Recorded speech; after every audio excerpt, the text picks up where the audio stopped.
Exportadores e especialistas não acreditam em grandes efeitos do caso da vaca louca sobre o mercado brasileiro. O Rodrigo Viga tem mais informações. O presidente da AEB, a associação que reúne os exportadores brasileiros, José Augusto de Castro, calcula que o impacto mensal desse alto embargo brasileiro pode ser de, no mínimo, 300 milhões de dólares. Mas lembra que, diferentemente do último governo, o atual governo tem boas relações com o governo chinês. Inclusive, o presidente Lula vai fazer uma visita oficial à China no mês que vem. Mas essa medida, em princípio, não deve afetar o comércio exterior do Brasil, principalmente as exportações.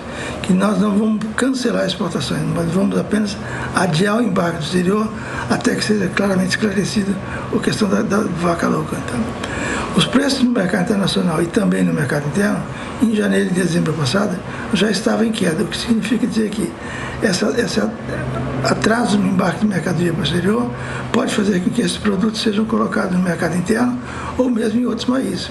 Já Larissa Varrois, sócia da Valia Agro e ex-chefe do Departamento Brasil-China do governo brasileiro entre 2019 e 2021, não acredita que esse embargo agora de 2022 se assemelhe àquele de 2021, quando as exportações brasileiras de carne foram suspensas no mês de setembro e só foram retomadas às vésperas do Natal daquele ano. A China considera o Brasil um parceiro importante no fornecimento de carne bovina. A China importa praticamente 1/3 de toda a carne bovina exportada pelo Brasil. E o Brasil, por outro lado, ele representa aproximadamente 25% do fornecimento de carne bovina importado pela China. Ou seja, é uma relação bastante importante para os dois lados e, portanto, provavelmente vai haver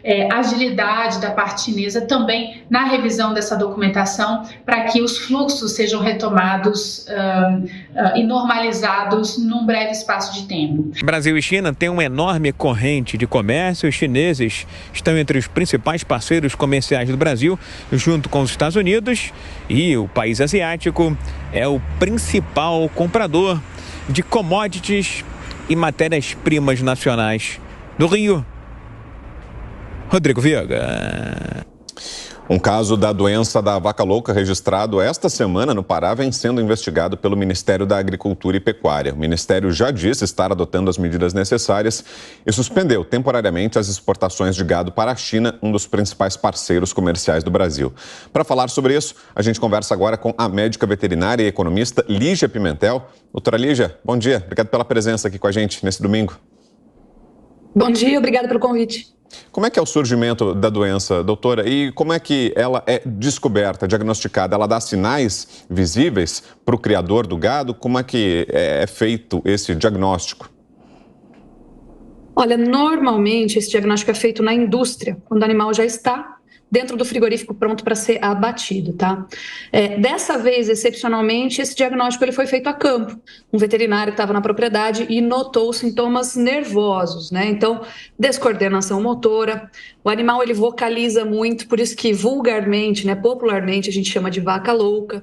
Então, normalmente o animal chega lá para ser abatido, apresenta esses sintomas, dessa vez foi um pouquinho diferente. Um veterinário aí percebeu esses sintomas e notificou, né, a vigilância. Então, o próximo passo é notificar também as autoridades, as contrapartes aí que comercializam com a gente e investigar o caso. Então, colher material, né, levar para um laboratório aqui no Brasil. Pelo nosso acordo comercial com China, a gente tem que pedir também uma contraprova desse resultado em um laboratório internacional, no caso em Alberta, no Canadá. Depois voltam os resultados, a gente monta um documento, manda para a China. Por que para a China só, né? Porque essa é uma especificidade do nosso acordo comercial com eles, tá bom? E China hoje leva bastante da nossa carne, né? Leva mais ou menos metade de tudo que a gente exporta, tá bom?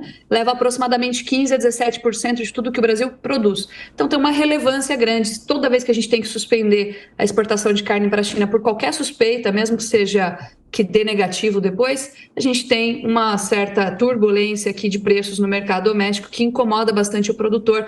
Principalmente porque o Brasil, isso é muito importante a gente destacar, nunca registrou um caso clássico de vaca louca, né? Só casos atípicos. Então, tem uma sintomatologia nervosa, não é transmissível, ela é espontaneamente desenvolvida pelo animal. A gente pode comparar de maneira grosseira com o Alzheimer no ser humano, não é transmissível, não há qualquer risco, né, para quem convive com o paciente de Alzheimer, muito pelo contrário, e esse seria o caso aqui no Brasil também. Mas, infelizmente, pelo acordo comercial, a gente precisa fazer toda essa investigação e esse barulho em torno da doença acaba acontecendo. Doutora, na questão da economia, o mercado físico do boi também tende a sentir algo, como os frigoríficos, a compra mesmo da carne, deve sentir a economia?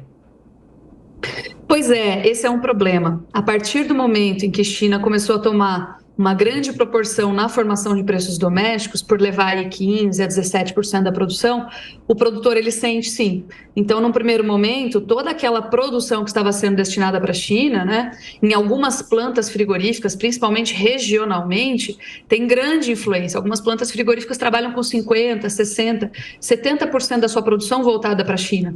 Então, na média do país, fica 17%, 15%. Mas em algumas regiões, né, de plantas grandes, né, a gente tem uma representatividade maior. Então, o impacto é grande. Essas plantas têm que imediatamente parar de certificar para a China e redirecionar essa produção para o mercado doméstico ou tentar encaixar em outros mercados, o que não é muito fácil, né? Afinal de contas, a China leva praticamente metade do que a gente exporta. Então, tem um impacto imediato negativo, sim, uma grande confusão. As indústrias começam a se reorganizar para ver o que vai ser feito, né? E depois, para voltar também, tem uma outra confusão de reorganização. Então, o impacto negativo sobre os preços ele é imediato, porque essa produção que ia para fora, agora ela tem que ser realocada no mercado doméstico, tá bom? Nelson Kobayashi.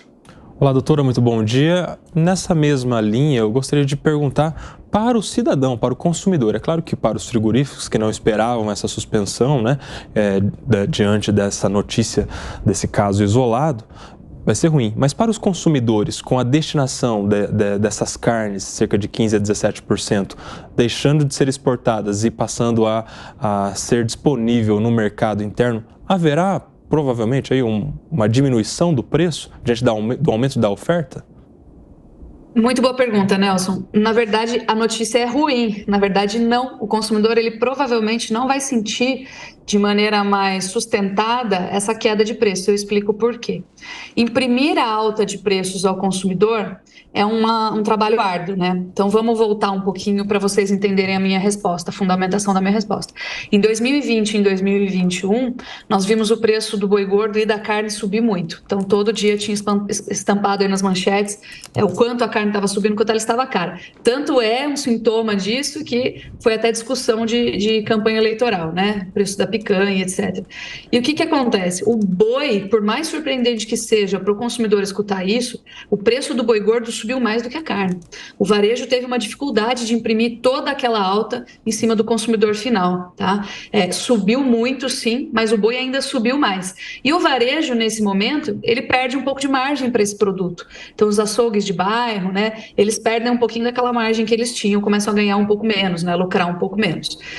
Depois, o que aconteceu foi uma inversão. A partir de 2022, o preço do boi começou a cair e aí o varejo refaz sua margem, né? Aí ele não repassa essa queda, refaz essa margem, segura os preços estáveis, também não sobe mais, né? Essa alta ela parou. E o que a gente verificou foi esse movimento, exatamente isso. A carne não caiu, a carne tem alguns momentos de produção ou caiu muito pouquinho e o boi sim caiu muito. Agora a gente deve esperar um movimento parecido. Por quê? Porque num primeiro momento o boi cai, a carne fica estável, num segundo momento o boi sobe, ele volta a subir. Por quê? Porque tudo indica, né, só falta a contraprova canadense indicar para a gente que é um caso atípico, que não faz com que a gente permaneça suspenso para a China ou para outros países nessa exportação. Então o mercado ele tende a voltar ao normal. Tanto que vocês falaram aí no começo da matéria, da apresentação da matéria, que os especialistas eles estão otimistas, né, com o desenrolar, o desfecho da história. Então, seria difícil para o varejo diminuir o preço e depois voltar a subir. Então, o varejo provavelmente vai manter preços. Talvez tenhamos aí algumas promoções de fim de semana, quando sobrar um pouquinho de carne já no atacado, porque a carne ela tem data de validade, ela precisa escoar. Mas, em média, a gente não vai ver essa queda pujante, aí, essa queda forte que a gente visualizou já para o mercado de boi, que nessa semana caiu mais ou menos 7 a 10%, a depender da região. Então, essa queda, nessa magnitude, não vai ser sentida aí pelo consumidor, infelizmente. Doutora, uma curiosidade, por que esse nome da doença, vaca louca? Pois é, o animal ele tem sintomas neurológicos, né? Então, sintomas motores, e ele vocaliza muito. Então, a vaca, ela parece estar louca mesmo, enlouquecida. E aí surgiu essa doença, esse nome, né? Esse jargão. Esse jargão, ele é usado até internacionalmente. Por quê? Porque na década de 90, a gente teve um surto muito simbólico aí no Reino Unido, em que as pessoas consumiram carne dessa doença na versão transmissível, que, novamente, não é o caso aqui, né? E o consumo dessa carne, ele leva o homem ao óbito também, né? O homem, ele também absorve aí essa doença. Ela é uma zoonose, ela traz risco para o ser humano. Mas não é o caso aqui agora. Essa versão nossa da doença, ela aparece em animais de idade, né? O perfil do animal que foi encontrado aqui, ele traz toda a tranquilidade para a gente. Era um animal velho, um animal alimentado a pasto, não recebia ração, né, que normalmente a fonte de contaminação é a ração. Os outros animais conviventes não apresentavam sintomas. Agora não é uma época de ministrar ração, porque chove muito, no Pará tem muita produção de pastagem, o preço do boi caiu muito, então o produtor, ele custa muito para ele dar ração. Então todas as dicas aqui dessa história são muito positivas, mas enquanto isso a gente tem todo esse rebuliço, enquanto a gente não consegue provar aí, como diziam os antigos, que focinho de porco na tomada. E doutora, diferente do episódio de 2021, que demorou essa reabertura para agora dessa vez tentar diminuir esses impactos, agora existe uma celeridade nos processos de identificação e isso pode então restabelecer de uma forma mais rápida a situação do Brasil e China? Olha, na verdade, desculpa fazer uma correção, mas em 2021 nós fomos céleres também. Quem demorou depois foi a China para reabrir. Então, rapidinho a gente identificou. Eu lembro que a notícia saiu assim ao mercado no dia 30 de agosto, nós ficamos sabendo. No dia 2 de setembro já tínhamos suspendido e já naquela mesma semana nós mandamos os resultados laboratoriais em ofício para a China. A China que segurou bastante essa reliberação, vamos falar assim. Nós ficamos 3 meses em que ninguém sabia por que estava demorando tanto. Investigando aqui com importadores chineses, exportadores brasileiros naquela época, temos algumas dicas assim que sugerem para a gente o porquê que isso aconteceu naquela época e porque talvez isso não aconteceria agora por tanto tempo, né? Por que seria mais rápido agora? Naquela época, o preço do boi estava muito alto. Tá? Então, nós vamos lembrar aí 2020 e 2021 foram anos em que a carne, né? O consumidor vai lembrar da carne, é bem simbólico isso, subiu muito. Então, estava caro, inclusive, para a China. O preço da tonelada exportada estava caro. Em segundo lugar, eles tinham um estoque mais bem abastecido. Então, quando houve aí o caso, e a gente mandou toda a documentação para lá, eles receberam, eles estavam bem estocados e o preço estava muito alto. Então, para o comprador, sob os olhos do comprador, o que ele fala? Eu vou usar o meu estoque aqui e deixa o preço cair, né? Deixa eles se reorganizarem aí, depois a gente volta a comprar. Hoje, o que a gente vê é que o preço do boi caiu muito, o preço da tonelada exportada está muito mais barato também em relação àquele período, e nós estávamos, antes do caso aparecer, sentindo um movimento de China de grande interesse em comprar. Então, alguns fornecedores brasileiros aqui falando, olha, estão chegando pedidos grandes, a China está disposta, então a gente suspeita que agora eles estejam com estoques um pouquinho mais baixos, até porque a gente teve o Ano Novo Chinês agora há pouco tempo, e eles paralisam suas compras. Então, isso pode sugerir que eles precisem voltar a comprar também um pouco mais cedo. Em 2022, a China comprou, de tudo que a China importou, né, não consumiu, importou, 41% foi do Brasil. Então, eles vão precisar da gente como fornecedores também, né? Então, a gente acredita também que a coisa seja um pouco mais célere, até porque 2021 saiu bem da curva, né? Em 2019, nós também tivemos um caso, tá? Também atípico, sempre esse que não traz qualquer risco à saúde, mas que a gente precisa esclarecer. 2019 demorou entre começo, meio e fim da história, 1 mês, né, ao todo. Então, 2021 saiu um pouco fora da curva. Possivelmente agora vai ser mais breve, mas a gente vai ter que pagar para ver.